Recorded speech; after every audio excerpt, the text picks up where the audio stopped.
मौजमजेसाठी गाड्यात चोरणारी टोळी गजाआड, खेड पोलिसांकडून 17 मोटारसायकली जप्त, 14 गुन्हे उघडकीस. नमस्कार, आपण पाहत आहात महाराष्ट्र जनता न्यूज. केवळ मौजमजा करण्यासाठी मोटारसायकली चोरणाऱ्या सराईत टोळीचा खेड पोलिसांनी पर्दाफाश केला आहे. खेड पोलिसांच्या DB पथकाने कारवाई करत 2 आरोपींना जेरबंद केलं असून त्यांच्याकडून तब्बल 17 मोटारसायकली जप्त करण्यात आल्या.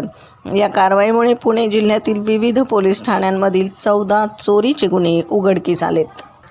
रोहित अप्पासाहेब कागुडे, चंद्रशेखर अनिल पवार अशी अटक करण्यात आलेल्या 2 आरोपींची नावे आहेत.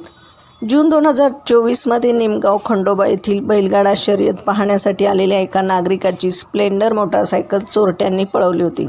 या गुन्ह्याचा तपास करत असताना बारामती युनिटच्या वाहतूक पोलिसांनी ई-चलन मशीनवर संशयास्पद नंबर चेक केला असता सदर गाडी चोरीची असल्याचं निष्पन्न झालं.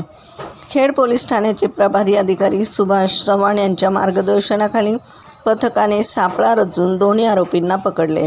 पोलीस कस्टडी दरम्यान चौकशी केली असता त्यांनी खेड, शिक्रापूर, पारगाव, मंचर, म्हाळुंगे आणि वडूज पोलीस ठाण्याच्या हद्दीतून गाड्या चोरल्याची कबुली दिली. पुणे ग्रामीणचे पोलीस अधीक्षक संदीप सिंह गिल्ल आणि वरिष्ठ अधिकाऱ्यांच्या मार्गदर्शनाखाली खेड पोलीस ठाण्याच्या पथकाने ही दमदार कामगिरी केली आहे. प्रतिनिधीसह महाराष्ट्र जनता न्यूज, पुणे. त्या गाड्या मिळून आल्या त्या कुठल्या एरियामधले? यापैकी 5 गुन्हे हे खेड पोस्टेला दाखल आहेत, 3 मंचरला दाखल आहेत, 3 शिक्रापूरला दाखल आहेत, 1 पारगावला दाखल आहे आणि 1 म्हाळुंगे उत्तर आणि 1 वडूज, सातारा जिल्ह्यामध्ये जे वडूज आहे त्या ठिकाणी. अशा प्रकारे ह्या बहुतेक गाड्या याच परिसरातल्या आहेत. तर या गाड्या तपास करून पंचनामे झाल्यानंतर या गाड्या त्या संबंधित मूळ मालकांना कागदपत्रांची खात्री करून देण्यात येईल. आरोपींचे नाव? आरोपीचं नाव आहे रोहित अप्पासाहेब कानगुडे. हा कर्जत येथील आहे, अहिल्यानगर जिल्हा. त्याच्याबरोबर चंद्रशेखर अनिल पवार हा देखील कर्जत अहिल्यानगरचा. हे 2 आरोपी आपण ताब्यात घेऊन त्याच्याकडे सखोल तपास केलेला आहे. साधारण वय काय? वय साधारणपणे 20-22 वर्ष वय आहे. पुढे असेल आता तरी हे दोघं निष्पन्न झालेले आहेत. आता या पुढे तपासामध्ये निष्पन्न होईल की आणखी कोणी यांचा स्प्लेंडर असेल किंवा काय असेल तर निष्पन्न होईल.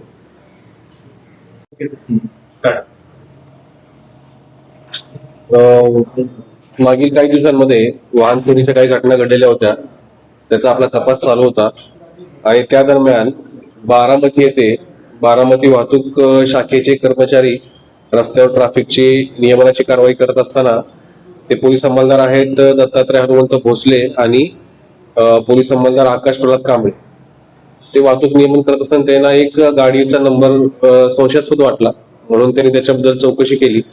तर त्यांना आढळून आलं चलन मशीन मध्ये की या गाडीवर खेड पोलीस ठाण्यात एक गुन्हा दाखल आहे.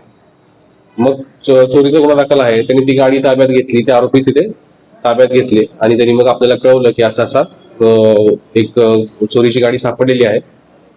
खेड पोलिसांचे प्रभारी अधिकारी श्री सुभाष चव्हाण यांच्या नेतृत्वाखाली त्यांची जी टीम आहे, पोलीस उपनिरीक्षक श्रीकांत गोडगे, पोलीस हवालदार बिडकर, पोलीस हवालदार गिलबिले, पोलीस अंमलदार गोसावी, पोलीस अंमलदार सूरज राक्षे, संकेत कवडे, गोकुळ कोळी, सुदर्शन माताडे आणि वैशाली कांबळे यांनी मग त्या आरोपींकडे सखोल तपास केला.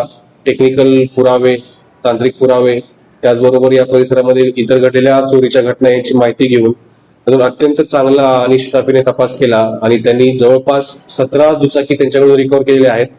त्याच्यामध्ये एकूण 14 गुन्हे आतापर्यंत हे उघड झालेले आहेत. यातून आणखी काही गुन्हे उघडण्याची शक्यता आहे. त्याच्यामध्ये खेड पोलिसांचे 5 गुन्हे आहेत, शिक्रापूरचे 3 आहेत, मंचरचे 3 आहेत, पारगावचा 1 आहे आणि म्हाळुंगे आणि वडूज म्हणजे ही जी टोळी आहे ती सातारा तसेच पुणे या 2 जिल्ह्यांमध्ये आतापर्यंत आपल्याला गुन्ह्यानुसार सक्रिय असल्याचं दिसून येत आहे.